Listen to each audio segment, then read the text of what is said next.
Oke, selamat pagi. Jadi, materi pendalaman hari ini tentang entitas relationship diagram. Jadi, setelah banyak yang memilih juga dari 11 orang yang milih ke IRD, jadi saya jelaskan ke IRD dulu. IRD itu apa sih? Jadi IRD itu kepanjangan dari Entity Relationship Diagram. Jadi adalah suatu bentuk diagram yang menjelaskan hubungan antara objek-objek data yang mempunyai hubungan antar relasinya. Jadi objek-objek ini adalah entitas ya, yang seperti kita pelajari sebelumnya. Jadi objek-objek ini berupa entitas. Makanya diagramnya dinamakan dengan entity, karena bahasa Inggris dari entitas itu entity. Dan juga dia punya relasi, makanya objek-objek data yang mempunyai hubungan antar relasi jadinya. Jadi IRD ini digunakan untuk menyusun struktur data dan hubungan antar data, dan untuk menggambarkan digunakan notasi, simbol, bagan, dan lain sebagainya. Nah, nanti ada simbol, kemudian ada notasi yang menunjukkan ini entitas, ini atribut, ini relasi, kemudian ada koneksi atau hubungannya. Oke, kemudian ada juga nanti bisa ada atribut primary yang penting juga. Oke, kapan sih kita gunakan IRD itu? Jadi IRD itu atau IRM. Jadi IRM ini kalau di sini kalian lihat di sini itu kepanjangan dari Entity Relationship Model ya. Jadi ada satunya yang diagram, ada satunya model. Jadi bisa diterjemahkan keduanya. Itu berfungsi untuk bentuk pemodelan basis data yang kemudian dapat dikembangkan dalam berbagai proyek sistem informasi. Contohnya rekayasa software atau istilahnya kita bahasa enaknya membuat aplikasi. Jadi gitu. Jadi IRD atau IRM berfungsi sebagai bentuk pemodelan basis data yang kemudian dapat dikembangkan dalam berbagai proyek sistem informasi. Contohnya rekayasa software tadi. Nah, dalam membentuk suatu rekayasa software atau kita membuat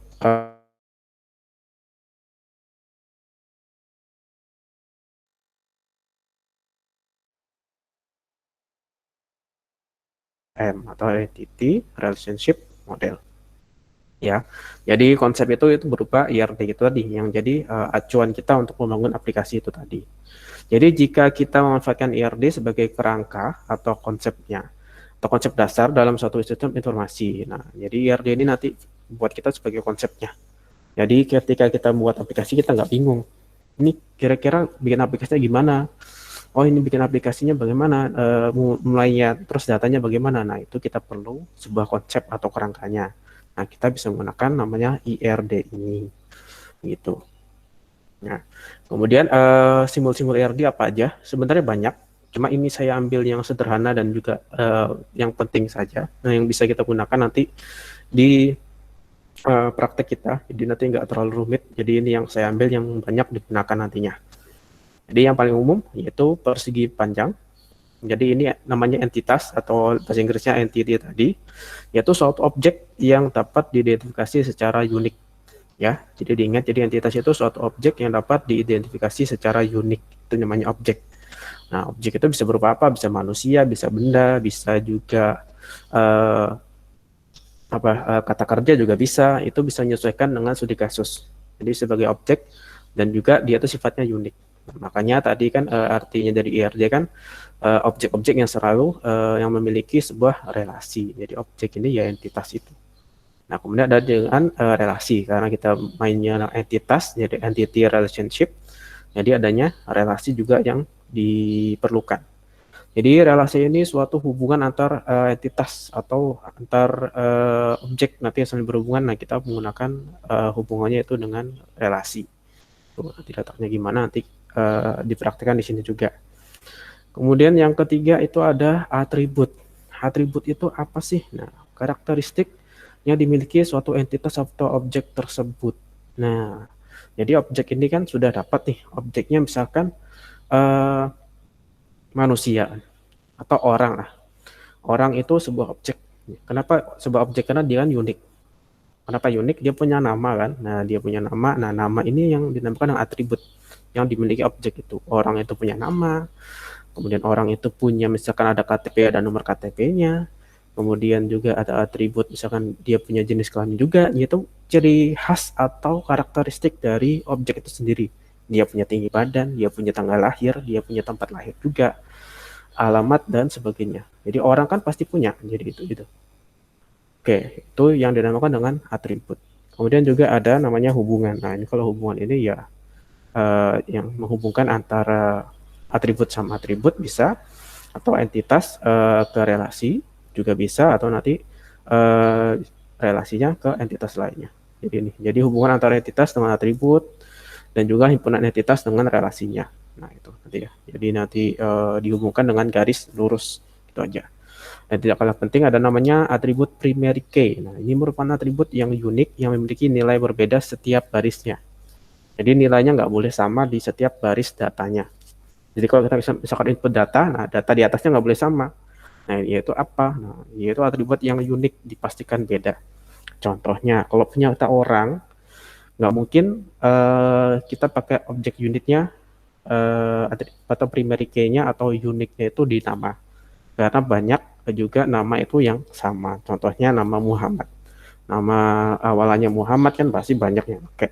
Kemudian yang Ahmad lah, kemudian ada yang Robi, ada yang sebagainya, ada Angga dan sebagainya. Kan itu banyak sekali digunakan. Jadi tidak bisa kita gunakan sebagai acuan karena dipastikan nama-nama orang pasti akan bisa sama.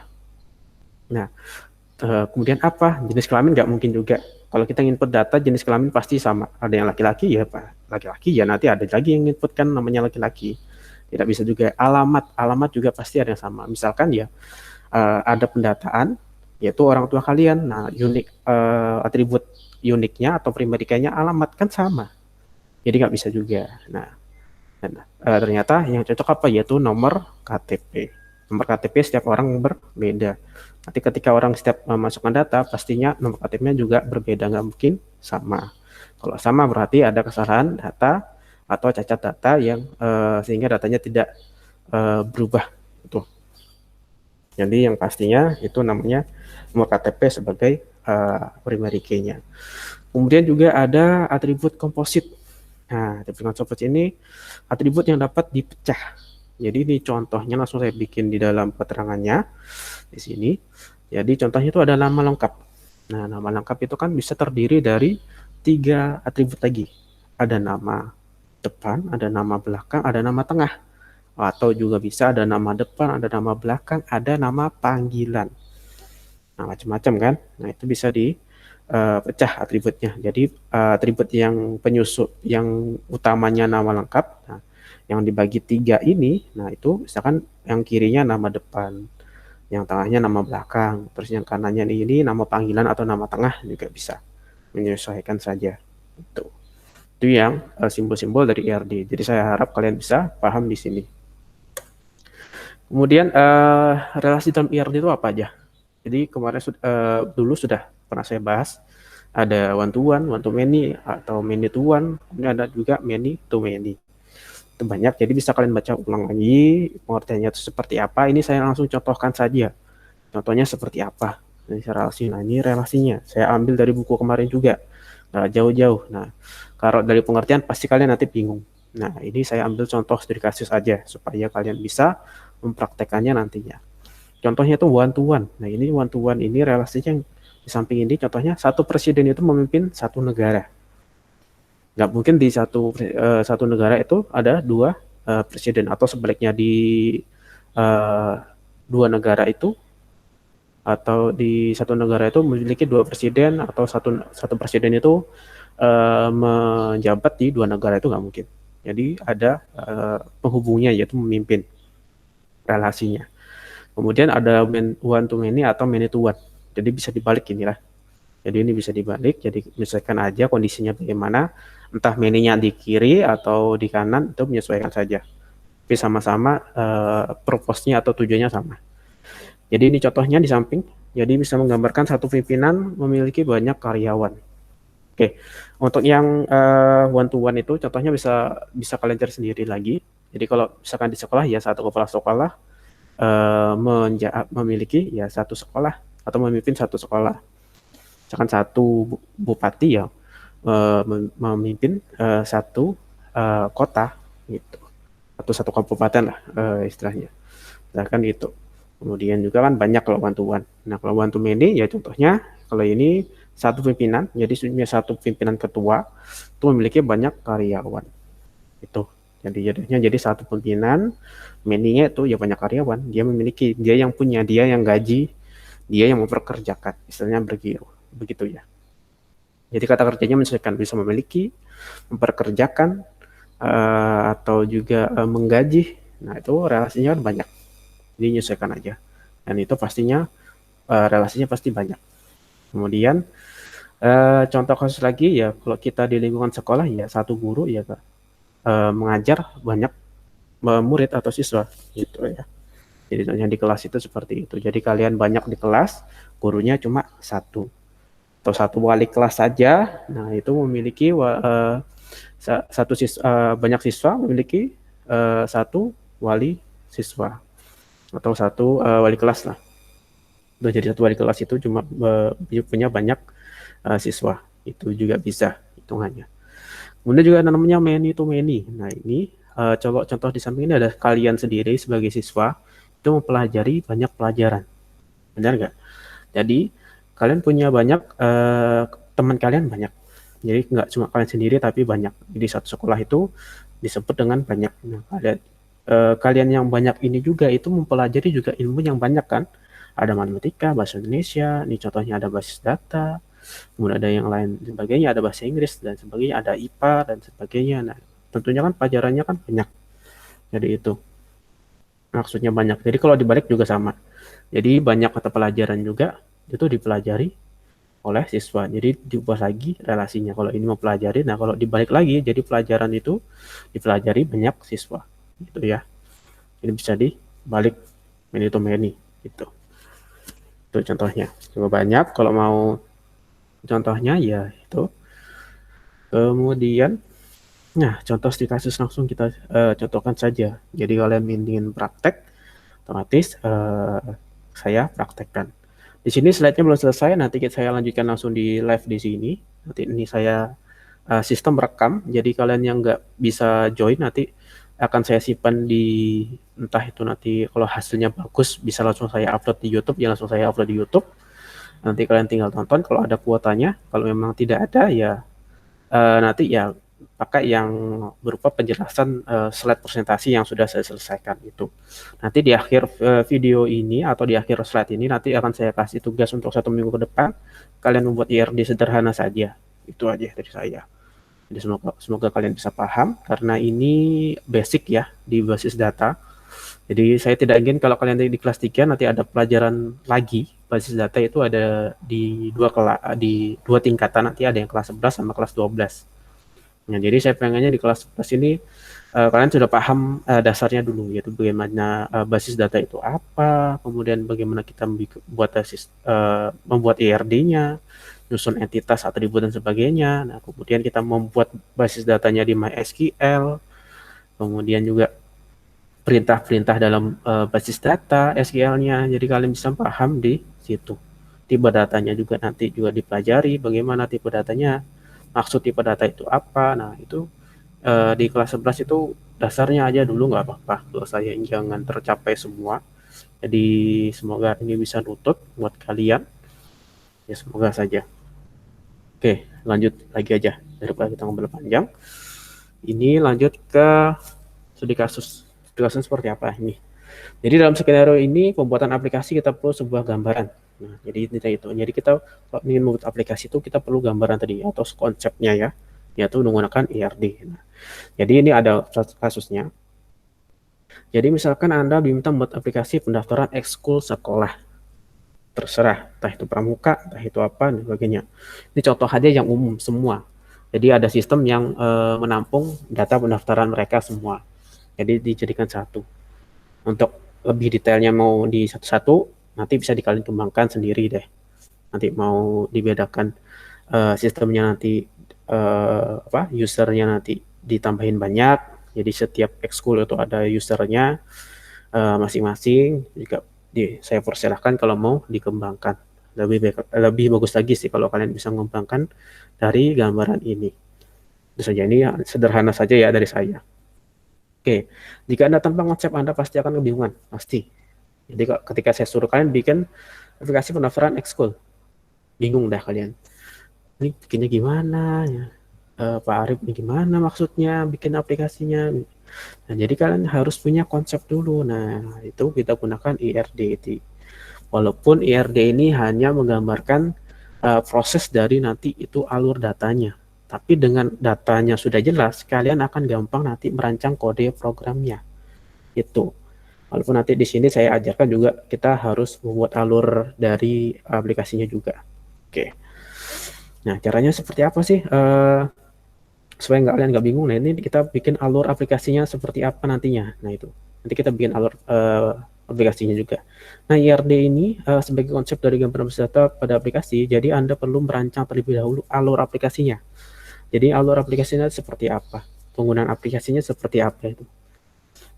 Ya kan nanti kan bingung kan seperti apa alur aplikasi, nanti saya contohkan. Jadi dari alur tersebut nanti kita bisa carikan objek-objek atau entitas yang bisa kita tentukan lewat alur aplikasi itu yang dapat dijadikan data nantinya. Oke, ini pembuatan alur aplikasi. Nah, ini buat alur aplikasi ya. Ini contohnya alur aplikasi seperti apa. Jadi ini seperti manual book. Ya, contohnya kalian buka manual book, ini bagaimana aplikasi ini berjalan atau bagaimana HP ini bisa nyala. Pastinya kalau kalian beli HP ada user manualnya. Jadi caranya menghidupkan HP-nya bagaimana. Nah, ini contohnya. Ya, bagaimana kalian kayak tutorial-tutorial itu, yaitu ada alur-alurnya yang harus dijalankan.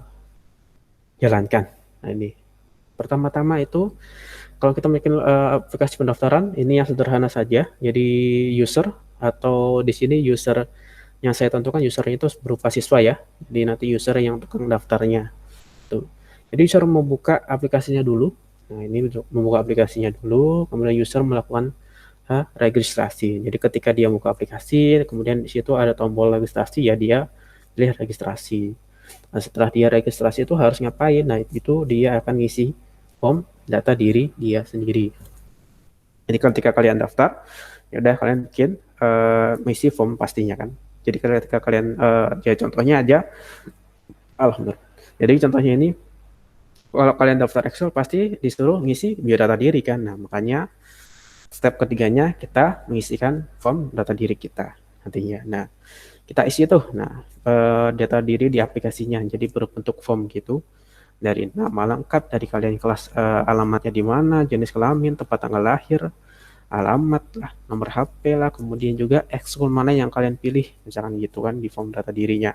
Atau kalian ini juga bisa tambahkan kalian dari kelas mana, misalkan dari kelas 10, kelas 11, 10 MM1, 11 RPL2, 11 RPL1. Nah, itu bisa diisikan di form data diri ini. Jadi ini macam-macam. Tidak saya jelaskan di detail di sini juga nanti. Nanti ada sendiri di bagian IRD-nya, nanti bisa kita detailkan. Nah, kemudian juga ada user, kemudian setelah ngisi, pastinya dia ngeklik registrasi. Nah, tinggal klik registrasi, otomatis nanti prosesnya itu data registrasi akan masuk dalam basis data. Itu ya prosesnya. Jadi datanya ketika diklik registrasi ya masuk basis data. Nah, setelah itu bagaimana lanjutannya, yaitu kita perlu admin yang tugasnya nanti bisa sebagai konfirmasi kalau dia datanya udah masuk atau dia diterima atau tidak gitu. Nah, kalau karena dia user admin, pastinya dia harus memiliki username dan passwordnya. Jadi kalau kalian membuat definisi admin, ya admin punya hak khusus, nggak sebagai user biasa, tapi punya username sama passwordnya. Yang tugasnya itu ya di bagian admin pendaftaran lah istilahnya begitu. Atau nanti kalau kita istilah normalnya yang langsung offline, ini kan ketika kalian isi form sudah banyak ketumpuk tuh di kertas misalkan, kalau yang manual pasti ada admin yang nyeleksi kan, ada petugasnya yang koreksi berkas pendaftaran kalian di ekskul itu. Ini fungsinya gitu. Jadi setelah admin berhasil masuk login, dia akan masuk ke halaman admin. Tentunya tampilannya beda dari user aplikasi tadi. Kalau user aplikasi tadi atau sebagai kita istilahnya usernya itu siswa, dia langsung ada cuma tombol registrasinya. Nah, di admin misalkan nambah lagi. Dia tidak ada tombol registrasi, tapi ada misalkan di situ ada kelola datanya. Di sini contohnya admin buka data registrasi. Nah, data ada di situ ada menu data registrasi, kemudian dia klik registrasi data registrasinya. Nah, kemudian admin melakukan konfirmasi menerima atau menolak registrasinya. Sudah sesuaikah, datanya sudah lengkap diisi atau tidak, ya kan siapa tahu kan ada yang kelupaan ngisi atau misalkan iseng nggak pakai foto yang seharusnya wajib ada fotonya tapi nggak nyatakan foto. Nah, misalkan ada syarat-syarat tertentu yang harus dipenuhi tapi tidak dipenuhi, dia terpaksa ditolak sama adminnya. Jadi macam-macam persyaratannya. Nah, setelah dikonfirmasi, jadi nanti di situ ibaratkan kalau bayangan kita itu nanti misalkan di situ ada tombol checklist. Nah, checklist kalau dia diterima dan sebagainya. Nah, setelah sudah ditandain yang mana yang diterima, mana yang tidak, yang diterima dan tidak. Nah, baru kita simpan ulang lagi datanya. Dengan catatan ketika kita nyimpan data itu statusnya akan berubah. Nah, yang awalnya tadi ketika user atau siswanya atau registrasi itu masih statusnya proses, ketika sudah dikonfirmasi akan berubah, misalkan ada yang diterima, ada yang ditolak. Makanya ada proses penyimpanan ulang atau misalkan di basis data namanya update. Nah, bisa kita update statusnya di situ. Nah, kemudian siswa akan ngecek lagi. Nah, setelah mereka nanti masuk lagi, nah di situ selain ada tombol registrasi, ternyata di situ ada tombol pengumuman, misalkan ada menu pengumuman misalkan. Dia klik pengumuman, nah di situ ada daftar data-data yang sudah diupdate dan di situ ada nama-nama yang diterima dan ditolak di dalam aplikasi pendaftaran Xuliku. Oke, sampai di sini saya harap kalian bisa paham ya alurnya seperti itu. Ini sederhana saja.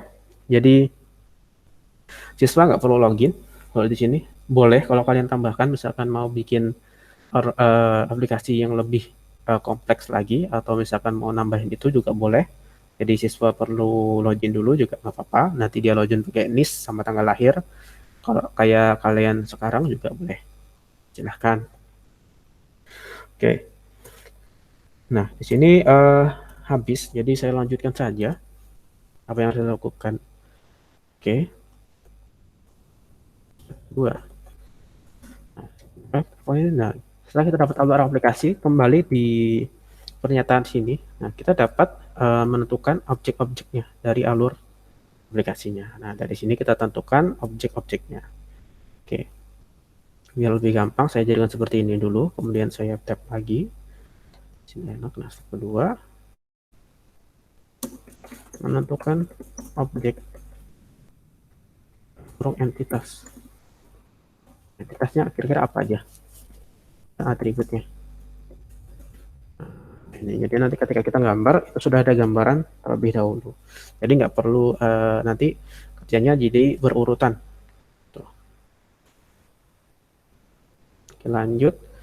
Step menentukan objek entitas dan atribut. Nah, kemudian objek pertama atau kita sebut di sini entitas ya. Entitas saja. Entitas pertama itu kalau kalian lihat di sini user tadi yaitu siswa kan. Nah, usernya namanya siswa. Kemudian di situ ada registrasi karena di sini ada kata kerja user melakukan registrasi. Nah, nanti relasinya itu melakukan. Nah, sedangkan objeknya itu registrasi.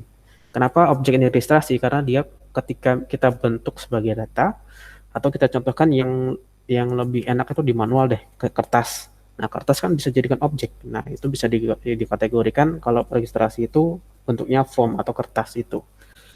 Jadi bisa dikatakan itu sebuah objek. Tuh. Registrasi. Kemudian ada admin. Ada 3 entitas saja. Jadi tidak perlu ribet, makanya saya bilang tadi sederhana. Itu siswa, registrasi sama admin. Baru kita tentukan atributnya. Ini atribut atribut siswa. Nah, apa aja misalkan. Kalian punya NIS, kalian punya nama. Ini yang simpel aja ya. NIS, nama, jenis kelamin, JK, saya singkat. Kemudian kalian punya alamat. Kalian punya apa lagi ya? Misalkan kalian punya NIS, nama, jenis, alamat, misalkan tempat tanggal lahir, tempat lahir. Nah, kalau TTL ini sifatnya ya kita pisah jadinya nantinya. Nah, kalau di atribut biasakan aja jangan ada spasi ketika nulis atribut supaya nanti ketika kita jadikan di basis data atau nanti kita dari IRD kita terjemahkan ke atau kita masukkan ke MySQL itu nggak ada nama yang pakai spasi. Jadi usahakan diganti sama underscore, nyambung dia. Itu dalam pemrograman seperti itu. Lahir, tanggal lahir. Ini jadi contohnya ya.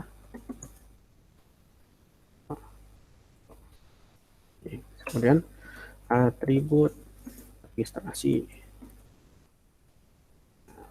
Soalnya dia ambil nomor daftaran. Di sini saya ajarkan bagaimana di sini sebenarnya kita bisa ngambil banyak ya. Karena bisa dikatakan di form registrasi kan pastinya kan punya siswa ini semuanya kan masuk kan. Nah, semua data ini kalau kita di realnya, jadi ketika kita ngisi di form pasti siswa ini langsung nulis semua yang dimiliki oleh siswanya. Nah, kalau di sistem kita tidak perlu memasukkan semua, nah, kita perlu hanya manggil satu yang namanya primary key-nya punya siswa saja. Sehingga nanti kita bisa praktekkan penggunaan dari join atau SQL dari perintah join itu ketika kita mau manggil registrasi. Jadi contohnya nanti ketika mau menampilkan data registrasi, itu kita cukup manggilkan join dengan list yang sama. List. Nah, yang lainnya tidak perlu ditulis. Nah, ini. Kemudian nomor pendaftaran list. Misalkan karena di sini tidak dituliskan, misalkan ekskulnya apa?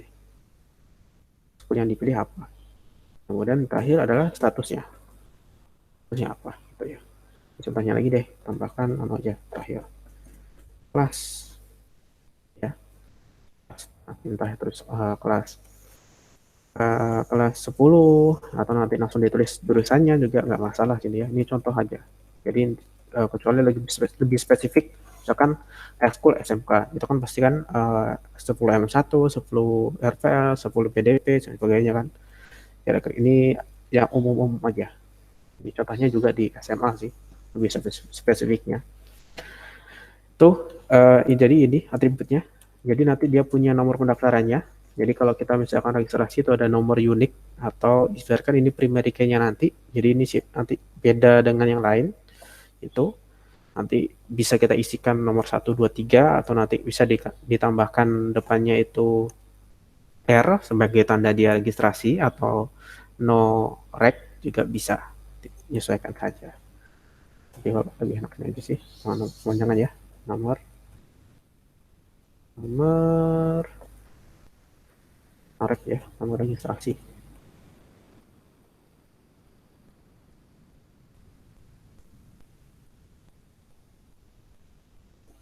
Registrasinya. Walaupun memang kalau di manualnya ini pastinya tidak ada ya. Ini supaya kita memudahkan nanti dalam sistem pemanggilannya. Nah, kita cukup memanggil dari istilahnya atribut uniknya, yaitu berupa nomor registrasi. Kemudian ada admin. Admin yang pasti tadi dia punya username. Kemudian punya password. Dan atribut uniknya apa sih? Nah, kita pasang aja ID admin. Ini sebagai dia nanti kondisinya sebagai primary key-nya pakai ID admin. Jadi untuk membedakan satu admin dengan admin yang lainnya, misalkan adminnya lebih dari satu, nah kita perlu namanya ID admin supaya nanti ketahuan siapa yang nanti bisa kita masukkan di sini. ID admin juga bisa. Jadi kita tahu admin siapa yang mengkonfirmasi, itu bisa kelihatan. Jadi tidak perlu, kita cukup untuk membedakan antara admin saja. Pada admin ada username, ada password. Mau nambahkan nama ya boleh, tapi cukup 3 ini juga cukup. Ya. Jadi ini step keduanya, step awal sudah kita pakai alur aplikasi. Step kedua itu kita menentukan objek dari entitas dan atributnya. Sudah mulai kering tenggorokan saya. Oke, saya lanjutkan lagi. Kemudian ada, jadi bisa lihat ya. Jadi nanti di sini kita tentukan tadi ada user sebagai siswa, registrasi ada registrasi, kemudian form data diri ini masuk di registrasi nantinya ya. Jadi nanti di database namanya registrasi, bukan form data diri. Tuh. Atau ya sih. Jadi nanti jadi form registrasi ini data-datanya akan masuk di registrasi. Tuh. Kemudian ada admin juga untuk objeknya itu. Oke, setelah itu step ketiga, kira-kira apa yang perlu dilakukan? Kita tentukan relasi antar entitas objek tadi ya, bukan. Nah, oke. Relasi pertama kita punya, kita gambar aja ya. Kita punya namanya, kita gambar dulu aja, persegi panjang.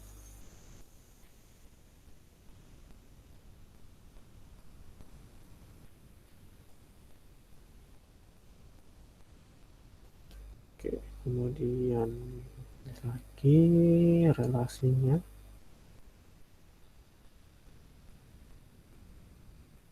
Relasinya, ini kita copy paste aja. Supaya nanti kelihatan jelas, kita ubah namanya menjadi warna itu. Oke. Lalu kita pasang garis-garis.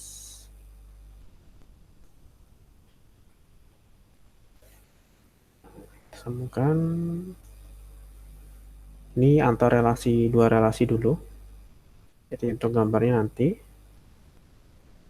yang keseluruhan bisa dikaitkan nanti.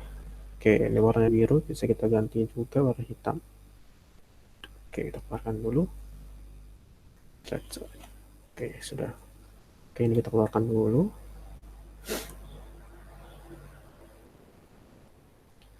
Oke, kemudian kita masukkan entitasnya. Pertama entitas siswa.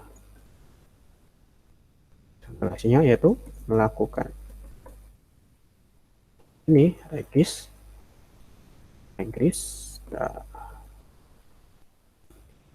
ya registration ya. Kemudian kita copy paste aja. Ini hubungannya sama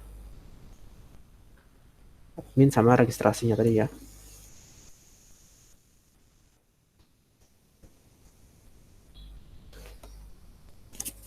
Oke. Jadi sini admin. Ini Oke, mohon maaf ya. Ya, lakukan kita ganti konfirmasi ya, lakukan konfirmasi registrasi. Oh, mengkonfirmasi ya, walaupun nanti bahasa tidak baku tapi kondisional aja misalkan gitu. Kemudian kita tentukan relasinya dia pakai one to one atau one to many. Oke. Jadi di studi kasus ini boleh kalian tentukan sendiri. Jadi kalau siswa ini kira-kira dia boleh daftar berapa kali sih?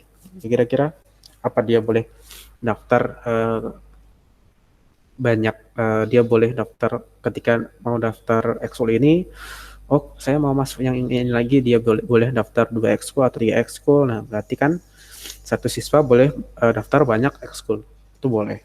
Atau bisa kalian tentukan satu siswa saja tuh cuma satu ekskul aja. Jadi terserah kalian mau tipenya seperti apa. Dia menyesuaikan sebagai kita pengennya bikinnya seperti apa. Ini kalau kita contoh sederhana. Tapi kalau misalkan ada ketentuan dari pihak sekolah, misalkan pengennya tuh siswa terserah batasannya 2 ekskul misalkan. Ya udah kita pakai hubungan one to many. Jadi ibaratkan 2 itu kan lebih dari 1 juga. Tuh. Biar kan ya banyak lah. Jadi ketika dia misalkan ditolak 1, dia bisa daftar lagi. Tuh, itu bisa namanya one to many gitu. Nah, kemudian si kalau admin ini dia bisa mengkonfirmasi banyak registrasi. Jadi satu admin itu ya dia bisa konfirmasi data registrasinya yang sudah dikirimkan siswa tadi, yang banyak tadi bisa dia konfirmasi. Jadi nggak mungkin dong satu siswa itu yang konfirmasi satu admin. Nah, itu maka akan memerlukan banyak data admin kan, misalkan. Siapa tahu adminnya misalkan kelas 2 atau kelas 3 kan. Jumlahnya lebih dikit dari kalian misalkan. Kan nggak cocok. Jadinya lebih bagus lagi satu admin itu bisa mengkonfirmasi banyak registrasi atau bisa mengubah status dari registrasi jadi banyak ya. Oke, tinggal tambahkan saja. Oke, tinggal ditambahkan saja tulisannya pakai textbook ini. Satu siswa. Juga pakai lagi di sini. Siswa. Kemudian dipakai lagi sini. Nah, di sini misalkan dia boleh daftar. Dia ketika mau sudah daftar satu mau daftar lagi. Jadi boleh atau satu kali pendaftaran, satu kali registrasi. Jadi dia ketika ngisi ekskul dia boleh lebih milih dari satu gitu. Jadi terserah mau di atau satu siswa aja satu registrasi, sesuaikan saja. Jadi ini contohnya misalkan satu ekskul saja, misalkan satu kali pendaftaran aja. Kemudian kita copy aja lagi.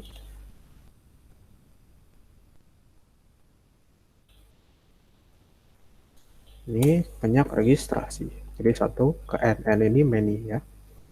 Oke, ini kita ubah many aja. Many. Jadi takutnya itu karena kita tadi kondisinya di sini menentukan ekskul. Nah, ekskulnya sudah dipilih. Nah, maka seharusnya sih satu ya. Satu orang satu. Nah, di sini hanya cuma satu. Kecuali di sini sifatnya multiple object atau datanya bisa lebih dari satu. Bisa. Ini contoh aja. Jadi satu pendaftaran jadi dia melakukan satu kali aja. Ini adalah step ketiganya ya, bikin relasi. Jadi satu siswa itu melakukan satu kali registrasi. Satu admin itu mengonfirmasi banyak registrasi. Jadi gitu. Nah, sudah ketata nih. Atribut ada, relasi sudah ada. Tinggal yang terakhir, step terakhir yaitu menggambarkan. Final menggambarkan BRD-nya. Sudah ada konsepnya, tinggal digambarkan. Jadi saya contohkan gambarnya di sini aja ya. Kalau kalian mau bagus lagi bisa gambar di internet. Itu ada namanya draw.io. Jadi kalau kalian buka draw.io, kalian bisa menggunakan yang ini. Gambar ini. Seperti yang saya praktekkan kemarin. Bisa di situ. Atau mau langsung di sini juga boleh. Oke, saya pilih yang langsung aja ya. Di sini saya hapus aja dulu. Tidak perlu ini, langsung aja gambar aja. Sip. Nah, atau yang sini aja kita copy aja nggak apa-apa, nggak masalah sih. Oke, jadi ini semua kita blok, tinggal kita pindahkan aja. Pas di sini kita paste. Bagaimana? Ini kita hilangkan. Nah, ini kita hilangkan. Nah, kita rubah. Artinya pindah ke bawah. Ininya pindah ke sini. Ininya kita pindahkan di sini. Pindahkan di sini. Ini pindahkan di ini kita pindahkan di sini dulu. Baru kita tarik ke atas. Nah, jadi arahkan saja biar lurus seperti apa.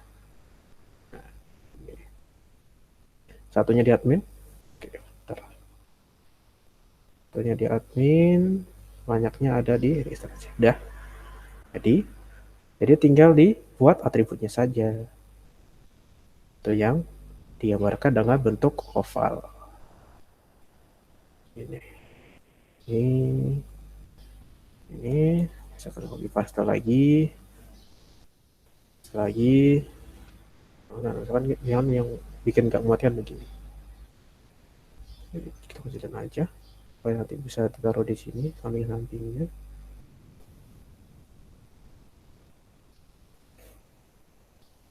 Ada berapa nih? Ada NIS, nama, alamat, tanggal lahir, ada banyak ya, kelas. 1, 2, 3, 4, 5, 6, 7. Ada 7. Pertanyaan saya ambil sedikit saja ya dari sini, karena nanti juga nggak muat. Ini di sini registrasi. Kalau kebesaran tinggal dikecilin lagi juga. Nah, ini tinggal digeser aja. Oke, ini tinggal digeser aja juga dikecilin.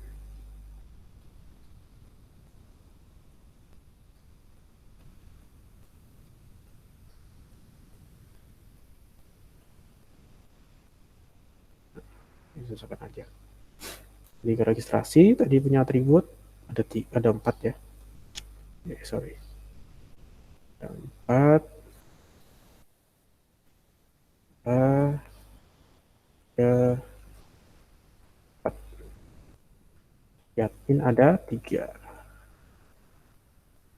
Ini ada 3. 1, 2. Kan ada di mana? Ini aja ya. Tinggal diisi aja. Is nama ruang lebar tinggal digeser aja. Nah, ada jenis kelamin, punya alamat,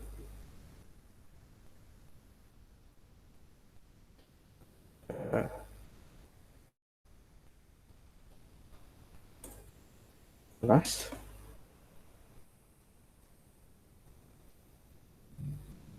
nah, dan juga ada tempat lahir,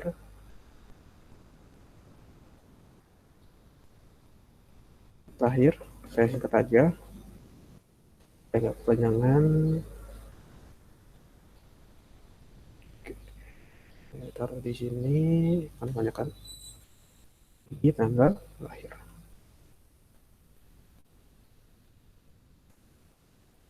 Oke ya, nanti tinggal dihubungkan saja, tergambar aja ini ada format aja, fokusnya kemana.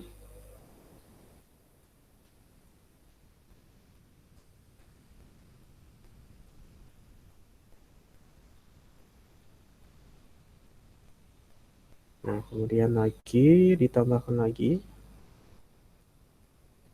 ya, tinggal ditambah-tambahkan aja. Nah, ubah warna hitam juga supaya serasi semua. Nah, ini belum ada warna hitam, tinggal diganti warna hitam. Di sini ada pilihannya warna hitam. Belum warna hitam, tinggal warna hitam. Ini udah. Nah, ada nomor registrasi. Biasanya singkat aja nomor registrasi jadi nomor. Kemudian ada dia punya NIS kan, sesuai kesepakatan kita tadi. Dan juga ada apa lagi di sini?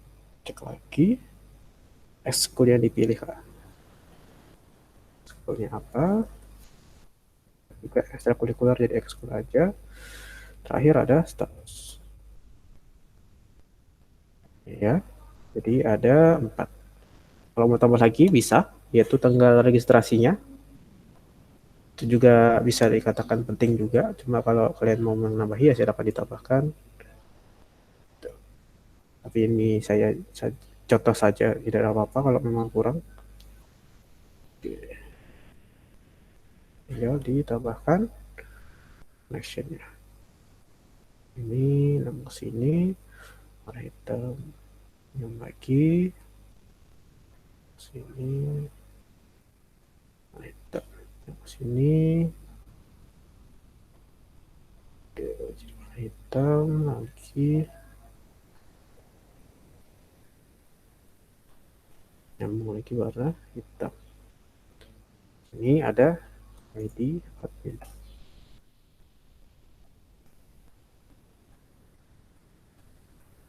Siapkan aja saya buat. Oke.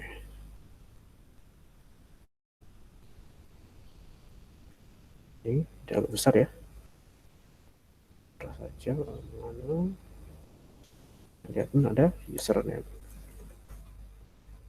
Password. Ya.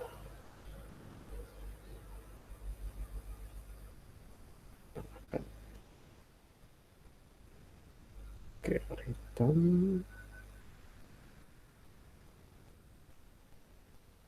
Oke, tuh. Jadi ini format yang udah jadi finalnya. Jadi bisa kalian lihat.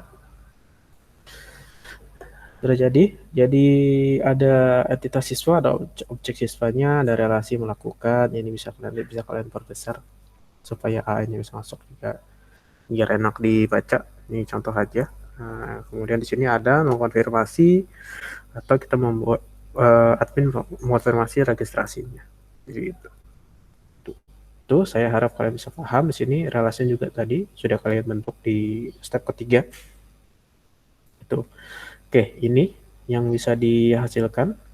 Jadi kalau memang ada pertanyaan mengenai contohnya ini, nanti bisa kalian tinggalkan di kolom komentar, entah nanti di videonya ini di YouTube atau di Classroom nanti untuk pembahasan. Oke, next untuk PR kalian. Nah,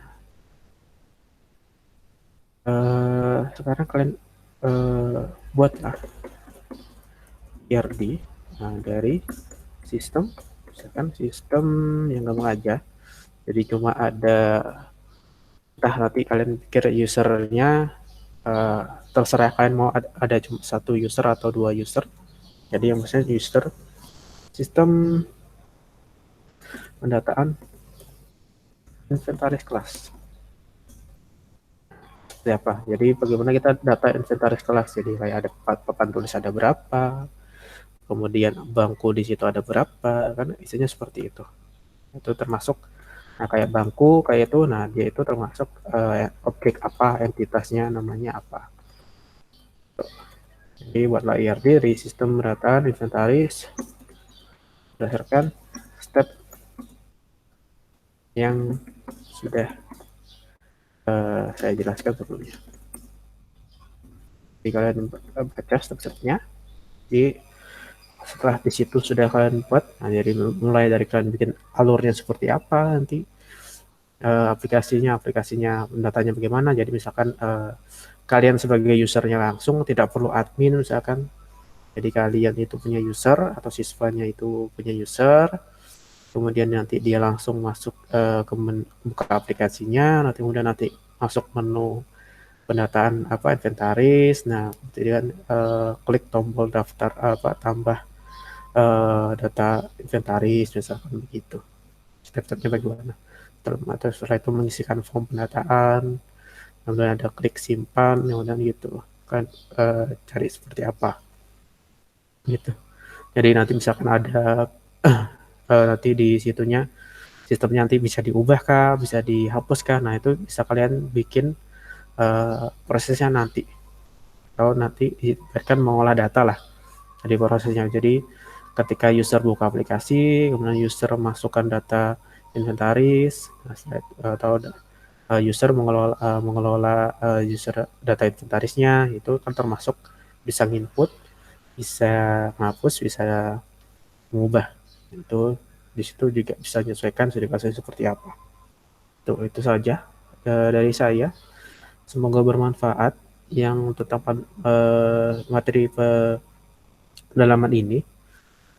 Jadi kalau jika ada yang ditanyakan nanti bisa di kolom komentar ya di materi ini, atau boleh nanti di videonya ketika sudah saya upload misalkan di YouTube atau platform lain lah atau berupa file ini. Itu saja dari saya. Terima kasih. Saya akhiri, wassalamualaikum warahmatullahi wabarakatuh.